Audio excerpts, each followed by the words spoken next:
तो पहला कौन सा आपका क्वेश्चन, पहला है निम्नलिखित में कौन एक मानव भूगोल का उपागम नहीं, ठीक है। तो क्रांति। हाँ मत ये तो क्वेश्चन रिपीट हो रहा ना हर बार, है कि ना, मात्रात्मक क्रांति। तो पहला ऑप्शन है स्थानीय संगठन, दूसरा है क्षेत्रीय विभिन्नता, क्षेत्रीय विभेदन यानी वही विभिन्नता, ठीक है। तीसरा है मात्रात्मक क्रांति, चौथा है प्रादेशिक विश्लेषण, ठीक है। अच्छा देखो, अगर ये 2 नंबर वाला में आ जाए तो भी कर लोगे, जैसे कि स्थानीय संगठन मतलब आसपास का हाँ, तो वो आदमी से तो जुड़ा हुआ है, ठीक है। उसका था आपका क्षेत्रीय विभेदन, तो क्षेत्रीय विभेदन में भी क्षेत्रीय विविधता या अलग अलग होना, तो वो भी आदमी से जुड़ा हुआ है। मात्रात्मक क्रांति नहीं है, प्रादेशिक विश्लेषण भी नहीं। कौन मानव भूगोल का उपागम नहीं है, तो मात्रात्मक क्रांति, ठीक है। पेन तो चल ही नहीं रहा है।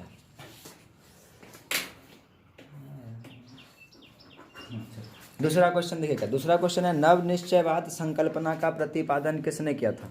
तो नव निश्चयवाद संकल्पना का प्रतिपादन का अगर बात करेंगे तो देखो ऑप्शन है आपका अल्फ्रेड हेटनर, हेटनर तो नहीं पढ़े थे हम लोग, ठीक है। अच्छा टेलर का यहाँ पे पूरा नाम आपको दिया हुआ है ग्रिफिथ टेलर, और रेटजेल का भी पूरा नाम दिया हुआ है कौन सा, फ्रेडरिक रेटजेल। कौन सा रेटजेल, फ्रेडरिक रेटजेल, ठीक है। तो नव निश्चयवाद का किसने दिया था, ग्रिफिथ टेलर। अच्छा ऐसा पढ़े हैं कि निश्चयवाद का जो है शुरुआत शायद कौन किए थे, रेटजेल, ये शायद अभी कंफर्म नहीं हुआ, लेकिन नव निश्चयवाद यानी निश्चयवाद में नया अवधारणा किसने पेश किया था, ग्रिफिथ टेलर ने। अगला क्वेश्चन है, 4 गो ऑप्शन देंगे, निम्नलिखित में कौन एक जन स्थानांतरण का अपकर्ष कारक नहीं। अच्छा अपकर्ष मतलब क्या था, आकर्षित करने वाला कारक, अपकर्ष आकर्षित करने वाला, उत्कर्ष उत्कर्ष ना होता है, प्रतिकर्ष होता है। हाँ, अपकर्ष का प्रतिकर्ष, अच्छा जो दूर करेगा, ठीक है। तो निम्नलिखित में कौन एक जन स्थानांतरण का अपकर्ष कारक नहीं है। तो पहला ऑप्शन है रहन सहन की निम्न दशाएं मतलब बहुत लो क्वालिटी का रहन सहन की अच्छी दशाएं, शांति एवं अस्थायित्व और अनुकूल जलवायु अपकर्ष का कारक नहीं है, ठीक है। तो अगर रहन सहन की अच्छी दशा होगी तो अपकर्ष होगा, ठीक है, मतलब लोग वहाँ पे आकर्षित होंगे यानी जुड़ेंगे, उस जगह पे सघन जनसंख्या हो जाएगी, ठीक है। और अगर शांति और अस्थायित्व होगा तो भी लोग जुड़ेंगे। अनुकूल जलवायु होगी तो अच्छा प्रतिकूल जलवायु क्या हुआ, जहाँ का मौसम इतना खराब है कि वहाँ के लोग स्वस्थ नहीं रह पाते, ठीक है। अगला देखिए क्वेश्चन, समझ में आया काजल। तो क्या हो जाएगा इसका, रहन सहन की निम्न दशा यानी लो क्वालिटी का रहन सहन जो होता है वो अपकर्ष का कारक नहीं है, वो उत्कर्ष का कारक है, सॉरी प्रतिकर्ष का कारक है, ठीक है। ये अपकर्ष उत्कर्ष विलोम रहता है इसलिए दिक्कत होता है।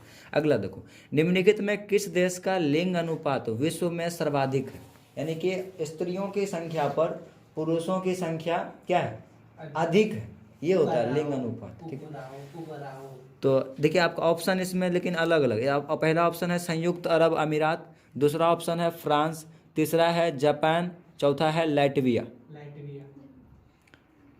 तो अच्छा संयुक्त अरब अमीरात का कैपिटल बताइए, अबू धाबी। फ्रांस का बताइए, फ्रांस का क्या है, फ्रांस का रे बोलो तो, लंदन देखा पेरिस देख, तो लंदन कहाँ का है, इंग्लैंड का, पेरिस कहाँ का हो गया, फ्रांस। जापान का बताइए, जापान खाए तो कोई मत टोक्यो, ठीक है, जापान का टोक्यो।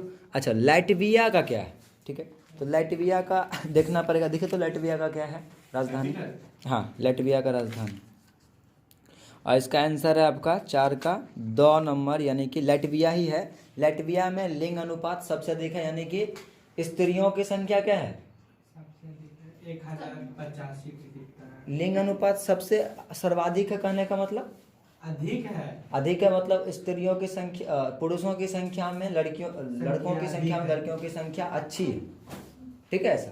तो लिंग अनुपात सबसे अच्छा कहाँ है, लाटविया में, ठीक है। चलो लाटविया देखिए, लाटविया है कहाँ, तो लाटविया होगा आपका शायद यूरोप में, कहाँ होगा, यूरोप में। अगर लाटविया को मैप पे देखोगे तो लिथुनिया के ऊपर है लाटविया, यूरोप में एक देश है। राजधानी क्या है इसका, रीगा, लाटविया का राजधानी क्या, रीगा। देखिए लाटविया का कैपिटल,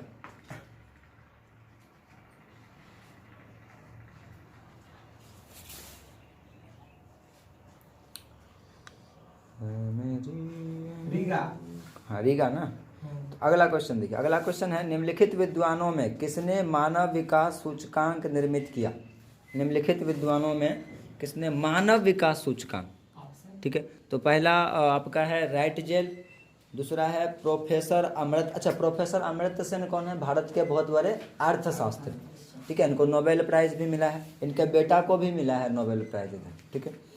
उसके बाद तीसरा है डॉक्टर महबूब उल हक, पहला राइट जेल, दूसरा उल हक है। हाँ प्रोफेसर अमर्त्य सेन, तीसरा डॉक्टर महबूब उल हक, चौथा अरुणवा घोष।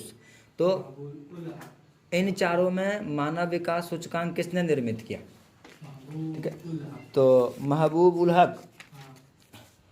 क्वेश्चन नंबर कौन सा है, पाँच का 100, हाँ डॉक्टर महबूब उल हक। तो डॉक्टर महबूब उल हक के नाम के आदमी ने क्या किया, मानव विकास सूचकांक निर्मित किया, सबसे पहले कहोगे मतलब चालू किया, ठीक है, हाँ प्रतिपादन कर सकते हैं। अगला क्वेश्चन क्या है, निम्नलिखित में कौन रोपण फसल है। तो ऑप्शन आपका गेहूँ, गेहूँ को रोपते हैं, नहीं ठीक है, गेहूँ को रोपते नहीं, नहीं। तो छींट करके लगाते हैं ना, बाद में उगता है। अच्छा कोको, कोको हो गया जिससे कि क्या बनता है, चॉकलेट, कोको जिसको हम चौको भी लिख देते हैं ना, ठीक है। अच्छा मक्का, मक्का और राई, अच्छा राई देखें आप लोग, राई क्या होता है राई, बोल देखिए, तोरी को बोलते हैं राई, ठीक है। राई शायद जय वगैरह सब है उसमें आता है, ठीक है। क्या होता है राई, मकई, मक्का से जुड़ा हुआ है क्या, तो कौन हो गया भाई इसमें रोपण फसल, मक्का, हाँ सरसों का साग ही है राई। अच्छा सरसों को ही राई बोलते हैं, अच्छा चलो। तो रोपण फसल कौन हो गया, मक्का, कौन हो गया, मक्का। गेहूं भी नहीं है, कोको भी नहीं है, राई भी नहीं, छोटा ठीक वाला है। होता है ना, छोटा वाला नहीं, लाल भी होता है वो छोटका वाला सरसों। ओहो आप लोग तीसी बोल रहे हैं क्या, चिकना, इचना, हम लोग जो लगाए थे वो वाला, एक सरसों होता है बड़का वाला, एक होता है छोटका वाला सरसों। हाँ एक और छोटा होता है येलो कलर टाइप का भी आता है, छोटका छोटका, इतनी इतनी सा होगा, उसको नहीं चल बोलते, लेकिन लाल वाला को बोलते हैं राई। लाल को लाल बोलते या काला होता चलो, छोटा लेकिन रहेगा साइज में, ठीक है। चलिए अगला, अगला क्वेश्चन है निम्नलिखित में कौन सा प्रदेश विस्तृत वाणिज्य, विस्तृत वाणिज्य मतलब समझते हो ना, व्यापार से जुड़ा हुआ है, वाणिज्य बैंक वगैरह सब उसी से जुड़ा हुआ है। है। विस्तृत वाणिज्य अनाज कृषि के लिए उपयुक्त नहीं है, उपयुक्त नहीं है, सॉरी सही नहीं है। विस्तृत वाणिज्य अनाज कृषि के लिए कौन सा क्षेत्र, अमेजन बेसिन, ठीक है, बेसिन मतलब वो क्षेत्र अमेजन नदी का क्षेत्र, पंपास क्षेत्र, प्रेयरी क्षेत्र और स्टेपीज क्षेत्र। अच्छा पंपास, प्रेयरी, स्टेपीज ये सब क्या है, ये सब घास स्थल है, पढ़े हैं आप लोग घास स्थल कभी, नहीं, एक टॉपिक ये लिख लीजिए घास स्थल, इसको आज भेजना है आपको ग्रुप में ढूंढ करके, ठीक है, कि पंपास किधर है, प्रेयरी किधर है, स्टेपीज किधर है, ये सब घास स्थलीय क्षेत्र है। जैसे मरुस्थल क्षेत्र होता है ना, वैसे घास स्थल क्षेत्र, वहाँ पे बहुत बड़े पैमाने पर घास ही है, बहुत बड़े क्षेत्रफल में फैला हुआ, ठीक है। Amazon basin. तो विस्तृत वाणिज्य अनाज कृषि के लिए कौन उपयुक्त नहीं है, ठीक है, तो अमेजन बेसिन। तो पंपास में भी आपको जो है अनाज का खेती हो जाएगा, ठीक है।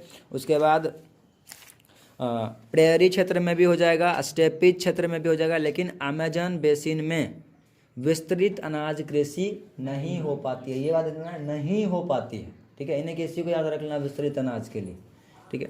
तो पंपास किधर है, प्रेयरी क्षेत्र किधर है, स्टेपीज किधर है, ये सब आपको भेजना है, ठीक है। तो कल हम लोग डिस्कस कर लेंगे। अगला क्वेश्चन है देखिए, निम्नलिखित में कौन कृषि आधारित उत्पादन यानी किसी कृषि से जुड़ा हुआ नहीं है, कौन कृषि आधारित उत्पाद नहीं है, तो चीनी है, चीनी चीनी कृषि है ना भाई, एकदम है, ये तो क्वेश्चन बहुत ईजी है। कॉफ़ी है, हाँ कॉफ़ी भी है। चाय है, हाँ चाय भी है। नमक है, नहीं नहीं, नमक तो समुद्रों से मिलता है ना।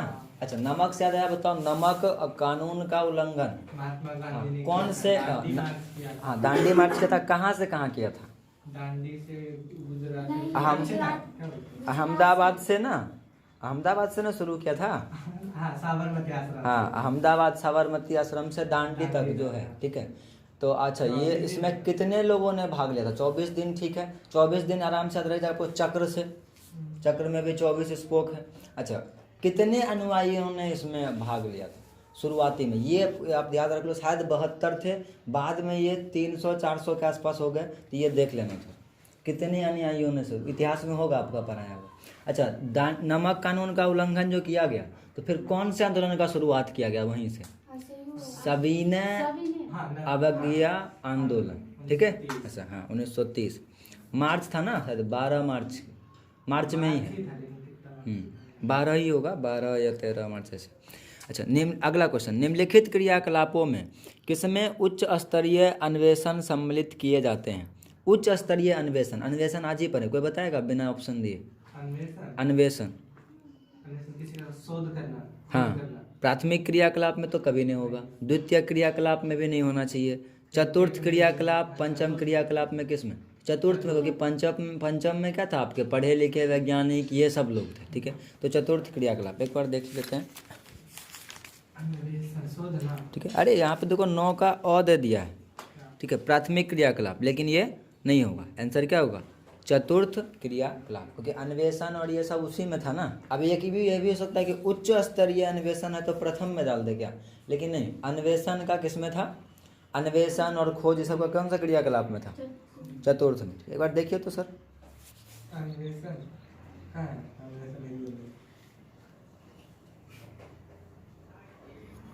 सूचनाधारी अनुसंधान, हाँ वही चतुर्थ है ना। चलो, तो चतुर्थ क्रियाकलाप में आएगा अन्वेषण, ठीक है। अगला, वृहद ट्रंक मार्ग संबंधित है किससे? अब देखो, एक ग्रैंड ट्रंक रोड था शेरशाह सूरी वाला, बिहार में भी है वो, ठीक है, तो वो अलग है। यहाँ बोला जा रहा है वृहद ट्रंक मार्ग, ये अलग है, ठीक है। किससे संबंधित है? तो पहला ऑप्शन है भूमध्य सागर और हिंद महासागर से, उत्तरी अटलांटिक महासागर से। उत्तरी अटलांटिक महासागर से नाटो भी जुड़ा हुआ है।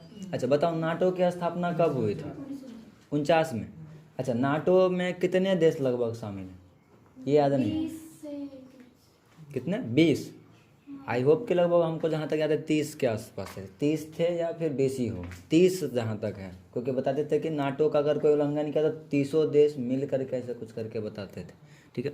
चलो, उत्तरी अटलांटिक महासागर से। अच्छा, दक्षिणी अटलांटिक महासागर से या उत्तर प्रशांत महासागर से, चारों में किससे वृहद ट्रंक मार्ग जुड़ा हुआ है, ठीक है। तो इसका आंसर है आपका 10 को पढ़ें, वृहद ट्रंक मार्ग नहीं, भूमध्य सागर से हिंद महासागर से। तो अगर आप मैप में देखिएगा तो भूमध्य सागर तो यही हो गया ना, भूमध्य सागर। देखो, वो जो स्वेज नहर पढ़ाए थे, स्वेज नहर किसको जोड़ता था? लाल सागर। देखो यहाँ पे लाल सागर पढ़े थे, लाल सागर, ये लाल सागर को भूमध्य सागर से, और इधर भूमध्य सागर को तो जोड़ता ना स्वेज नहर। तो आपको बोला जा रहा है कि वृहद ट्रंक मार्ग किससे जोड़ता था? भूमध्य सागर को जोड़ता है हिंद महासागर से। किससे? भूमध्य सागर को जोड़ेगा हिंद महासागर से, ठीक है। तो वृहद ट्रंक मार्ग वो इधर से ही आएगा, स्वेज नहर होते हुए ही आएगा, ठीक है।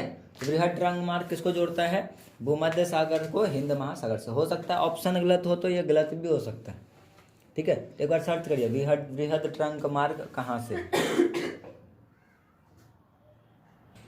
तो अगर मैप में देखोगे ना आप, तो देखो मैप तो है ही ना आप लोग के पास, ठीक है। देखो, ये हो गया आपका कौन सा, ये हो गया भूमध्य सागर। अच्छा देखो, एक स्वेज नहर है यहाँ पे, है ना, ये लाल सागर है। याद कैसे रखेंगे? सऊदी अरब और ये इजिप्ट के बीच में, ये यहाँ तक एशिया है, इधर यूरोप है, ठीक है। इधर से करके गए, उधर अफ्रीका है ना, हाँ ये अफ्रीका है, ये यूरोप से तो मतलब ही नहीं रखना है, किससे? एशिया और अफ्रीका से। तो इधर से आएंगे तो स्वेज नहर वाला रास्ता होगा, लेकिन देखो इधर से यही है भूमध्य सागर, मेडिटेरियन से इंग्लिश में लिखा था। ये इधर से आया उत्तरी अटलांटिक महासागर से होते हुए, और फिर दक्षिणी अटलांटिक महासागर से होते हुए इसमें आकर के जो मिलता है, इसको हम लोग बोलते हैं कौन सा? ग्रैंड वृहद यानी वही ग्रैंड ट्रंक मार्ग, ठीक है। रोड या मार्ग ना, वे, हाँ ठीक है, वे मतलब एक्चुअली में ये क्या है? जल मार्ग है ना, हाँ ठीक है। तो बताइए, अब बताओ कि ग्रैंड ट्रंक जो है मार्ग है किसको जोड़ता है? तो भूमध्य सागर को किससे? हिंद महासागर से। अगर 2 नंबर वाला में है तो वो पूरा लिखोगे उत्तरी अटलांटिक महासागर होते हुए, ठीक है। तो अगला क्वेश्चन देखिए, अगला है बिग इंच पाइपलाइन प्रवाहित क्या करता है? तरल पेट्रोलियम गैस, एलपीजी। एलपीजी का फुल फॉर्म क्या होता है? लिक्विफाइड, बोलिए, लिक्विफाइड, भाई लिक्विड या लिक्विड भी बोलिएगा, लेकिन लिक्विफाइड यानी हिंदी में बोलते हैं द्रवीभूत। हाँ, पी से पेट्रोलियम और जी से गैस, ठीक है। तो एलपीजी यानी लिक्विफाइड पेट्रोलियम गैस, ठीक है। तो लिक्विफाइड पेट्रोलियम गैस तो आता ही है, ठीक है। ये होगा द्रवीभूत एलपीजी। इससे जुड़ा हुआ आपका कौन सा, बिग इंच पाइपलाइन। अच्छा, एक क्वेश्चन और है कि बिग इंच पाइपलाइन कहाँ से कहाँ तक है, ठीक है। तो ये भी देखिए, बिग इंच पाइपलाइन कहाँ से कहाँ तक। हाँ चलो अगला। तो बिग इंच पाइपलाइन किससे जुड़ा हुआ है, तरल पेट्रोलियम गैस, मतलब द्वितीय विश्व युद्ध के समय यूज करते थे सब जगह।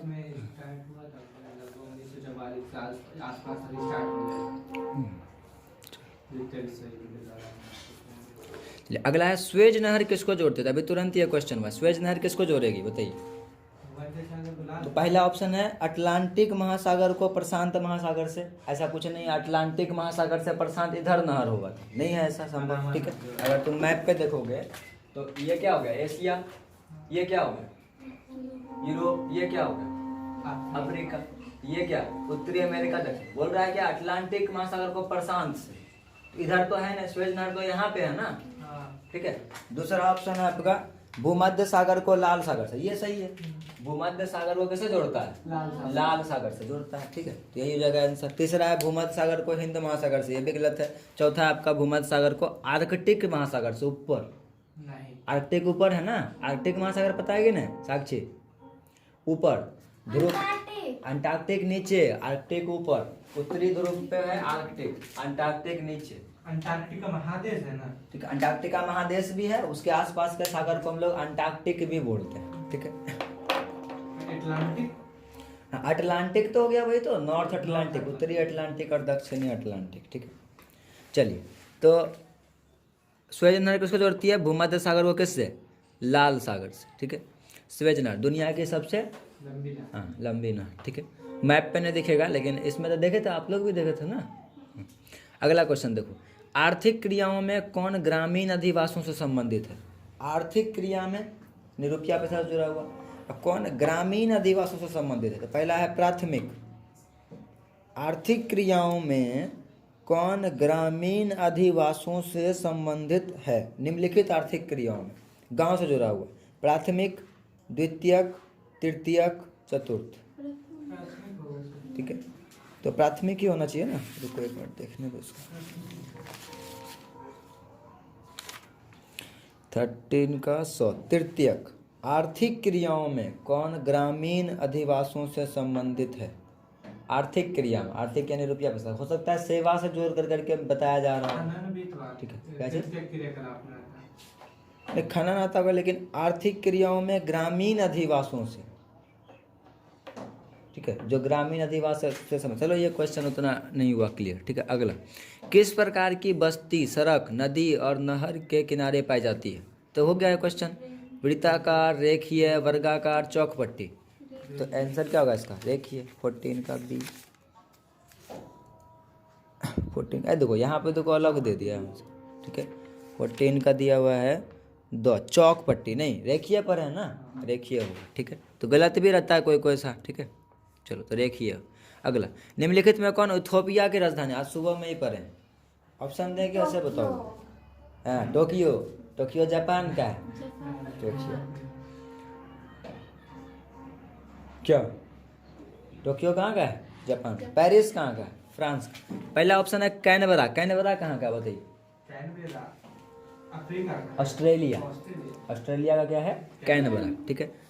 लुसाका कहाँ का है, लुसाका, ठीक है। अच्छा, नैरोबी कहाँ का है, केनिया का। लुसाका का देख लेते हैं, ठीक है। लुसाका का देखिए कहाँ का है, लुसाका, ठीक है। नैरोबी कहाँ का है, केनिया का। कहाँ का, केनिया का। अच्छा, एक वो अगला ऑप्शन है अदीस अबाबा। तो बोलो इथोपिया का कौन होगा, बोले थे ना थोपिया देंगे अदीस अबाबा को, हाँ थोप देंगे बाबा।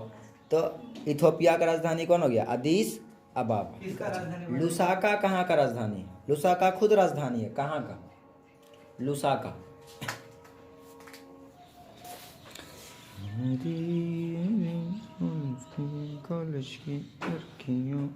जम्बाविया गणराज्य दक्षिण अफ्रीका में स्थित एक जम्बाविया, जाम्बिया, जाम्बिया ही होगा जी, जाम्बिया, लुसाका, ठीक है।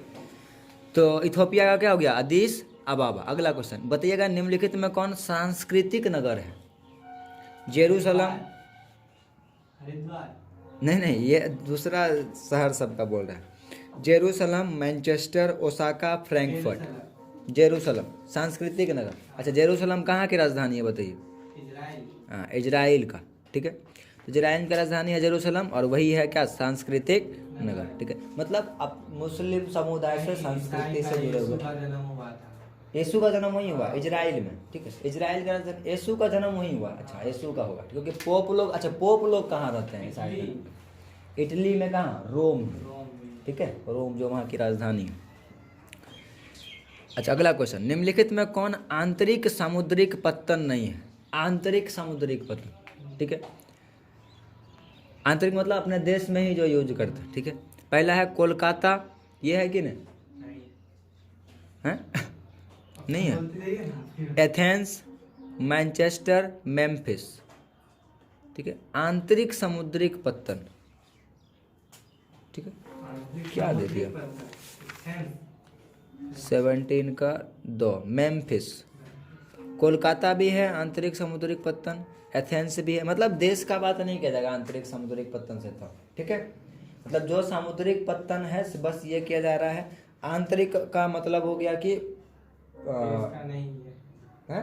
क्या बोला? आंतरिक समुद्रिक पत्तन नहीं है, मतलब किसी देश का मतलब नहीं है, अंतर्राष्ट्रीय हो गया था, ठीक है। तो मेम्फिस, कौन सा? मेम्फिस। अच्छा, ये देखिए मेम्फिस कहाँ का है? अच्छा, मैनचेस्टर कहाँ का है बताओ? इंग्लैंड का। मैनचेस्टर कहाँ है?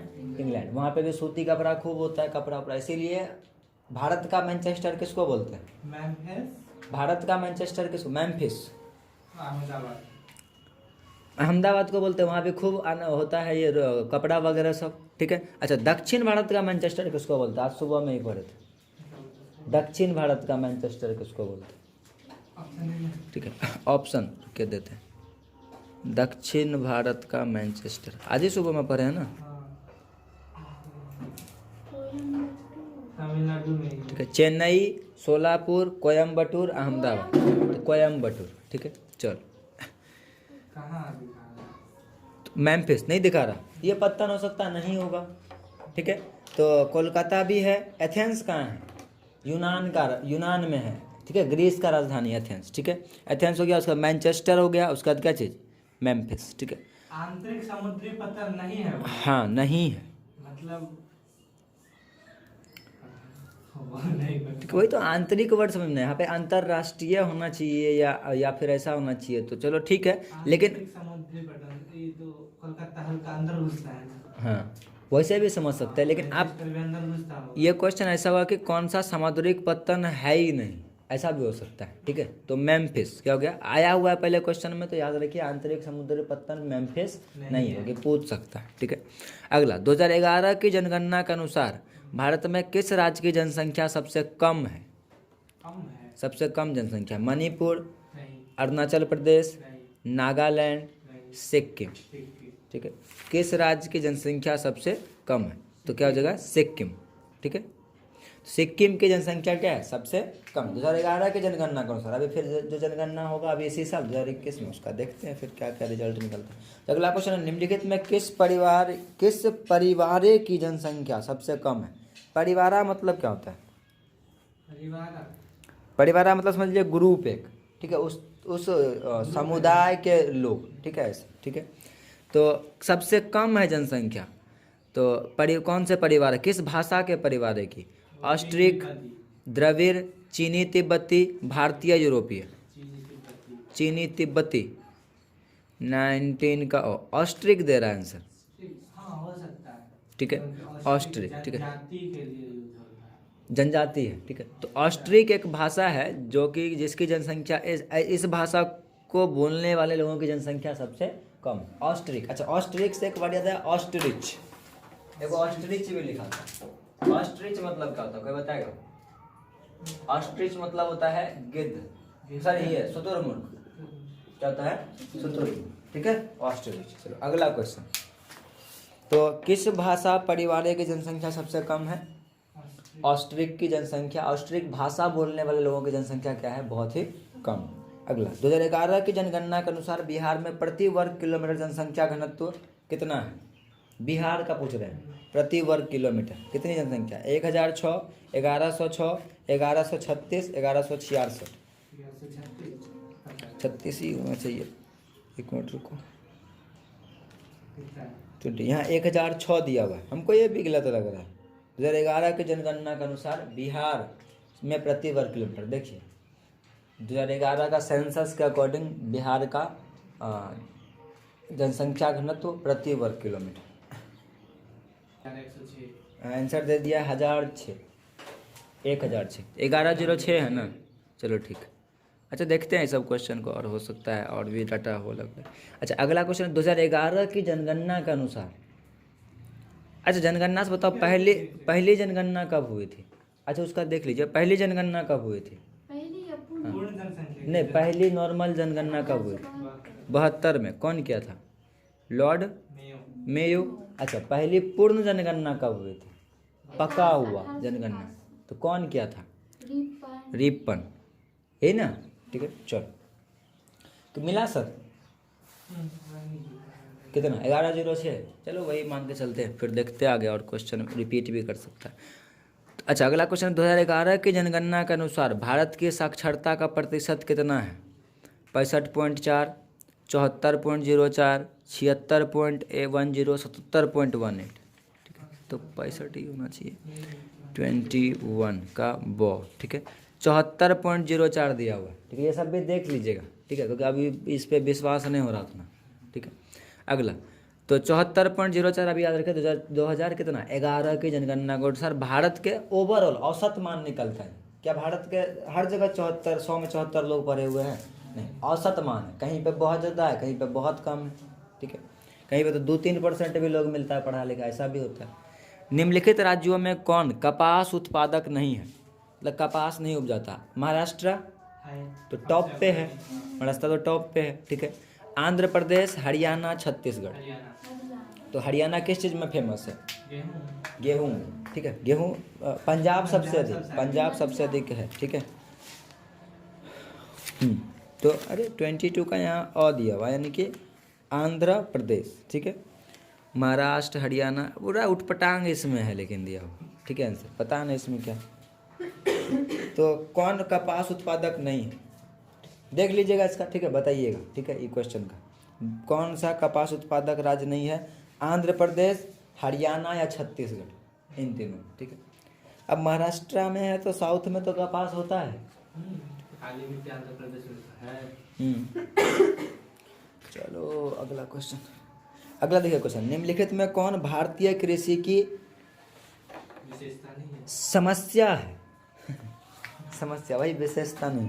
तो निम्न उत्पादकता, विखंडित जोत, अनियमित मानसून और इनमें सभी, ठीक है। अगला क्वेश्चन। निम्नलिखित में कौन सबसे छोटी है? बेसिन पूछ रहा आपसे। बेसिन क्या था? नदियों के आसपास से जो बनता है। नर्मदा बेसिन सबसे छोटी है, गोदावरी बेसिन सबसे छोटी है, माही बेसिन सबसे छोटी है, तापी बेसिन सबसे छोटी है, माही हो गया तापी। ठीक है। माही है। गोदावरी तो दक्षिण भारत की सबसे बड़ी बेसिन बनाती है ना। 24 का 100 माही बेसिन, ठीक है। तो माही नदी से जो, अच्छा माही नदी किधर बहती है? ये भी उधर गुजरात तरफ ही बहती है, ठीक है। तापी भी आपका उधर ही बहेगा, ठीक है। और तापी वही है, ताप्ती, ठीक है। और नर्मदा भी उधर ही बहेगा। गोदावरी आपको बहेगा इधर महाराष्ट्र से निकल कर करके आंध्र प्रदेश तरफ, ठीक है, इधर दक्षिण भारत में, ठीक। अच्छा गोदावरी याद रखना कि दक्षिण भारत का गंगा भी बोलते हैं इसको, ठीक है। तो कौन से सबसे छोटी है बेसिन? नर्मदा बेसिन, गोदावरी, तो माही बेसिन, ठीक है। इनमें निम्नलिखित कोयला खदानों में कौन झारखंड में नहीं है? बताना। बोकारो है कि नहीं? तो एकदम है। गिरिडीह भी है। सिंगरौली नहीं है। सिंगरौली कहाँ है? मध्य प्रदेश में। सिंगरैनी कहाँ है? आंध्र प्रदेश में। झरिया कहाँ है? झारखंड। तो कौन सा नहीं है? तो सिंगरौली नहीं है। तो कहाँ है सिंगरौली?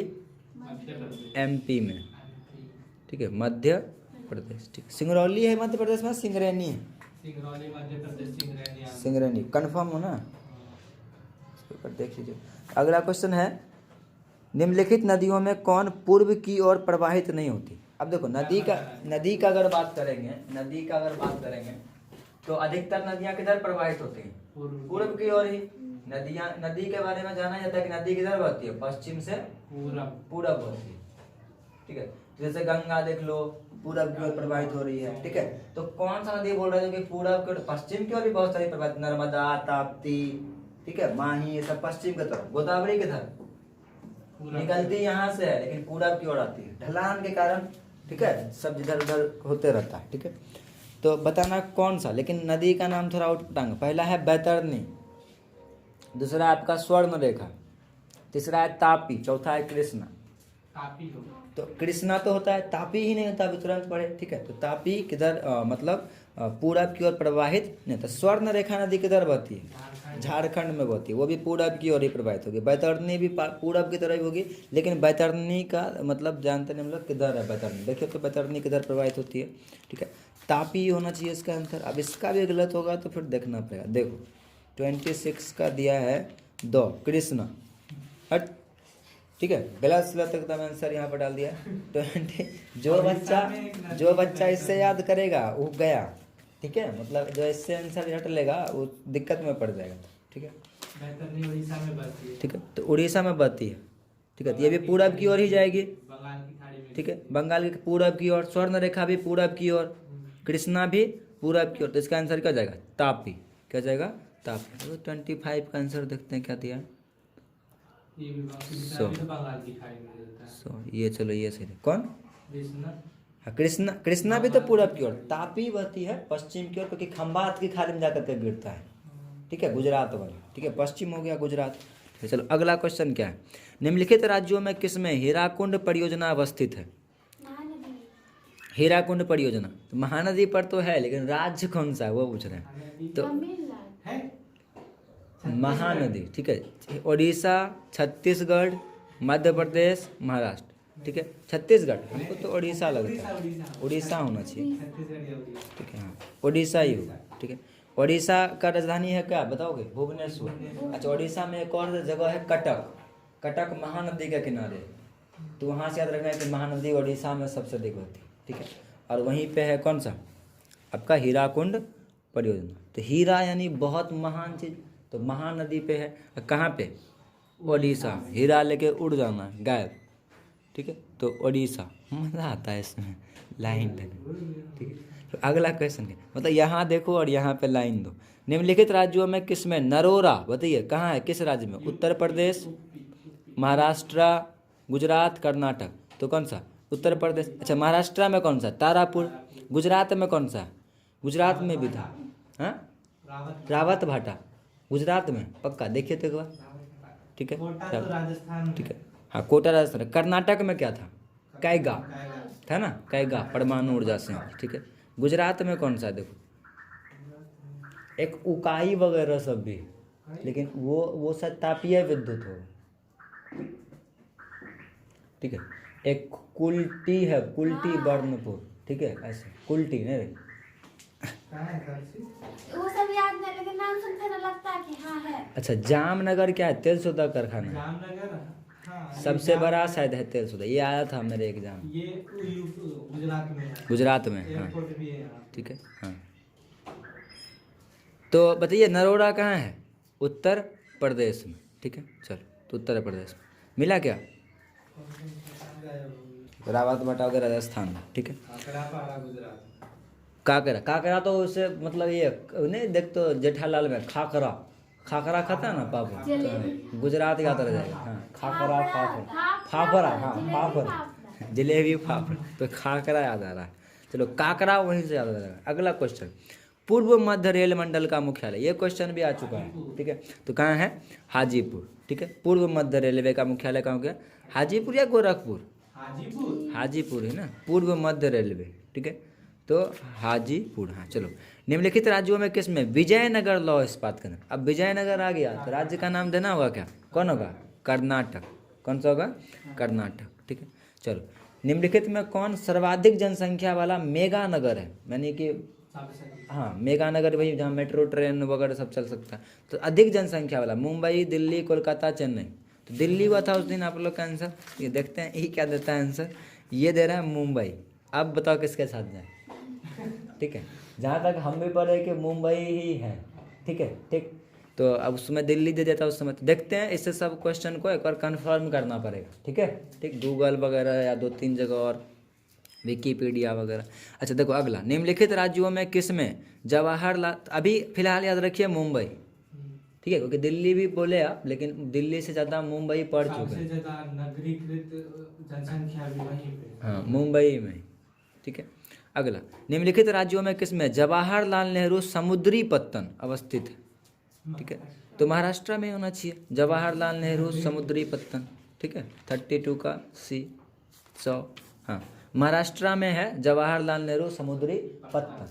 पत्तन मतलब क्या? वो बनाया गया है मानवों द्वारा। ठीक है, बंदरगाह क्या था? जो प्राकृतिक रूप से निर्मित था।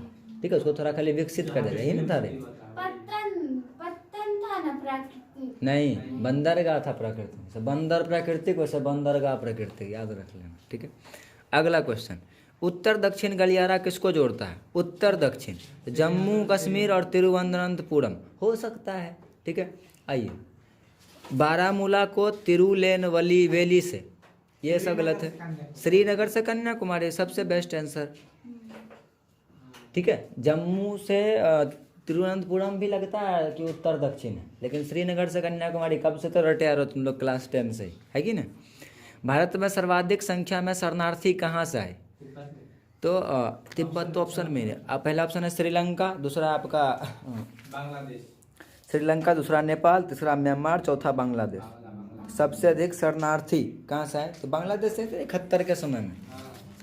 74 का, 34 का, 34 का 2 बांग्लादेश। अच्छा, बांग्लादेश पर भारत का युद्ध कब हुआ? 1971। अच्छा, उसके बाद कोई समझौता भी हुआ था? उसके बाद 71 का नहीं हुआ समझौता? शिमला समझौता। हाँ, उसी पाकिस्तान से हम लोग का हो गया था। ठीक है, कौन कौन भाग लिया था उसमें? अली भुट्टो, इंदिरा गांधी। ठीक, हाँ। ध्वनि प्रदूषण के प्रमुख स्रोत क्या हैं? उद्योग, मोटर वाहन, लाउड स्पीकर, इनमें सभी। तो तीनों होना चाहिए ना। ठीक है, प्रमुख स्रोत पूछ रहा है तो उद्योग से भी तो ध्वनि प्रदूषण होता है। हाँ, इनमें सभी। ठीक है, ये क्वेश्चन आपको लास्ट में ना होता मिठाई की तरह दे देना, तो वैसे दे दिया। चल,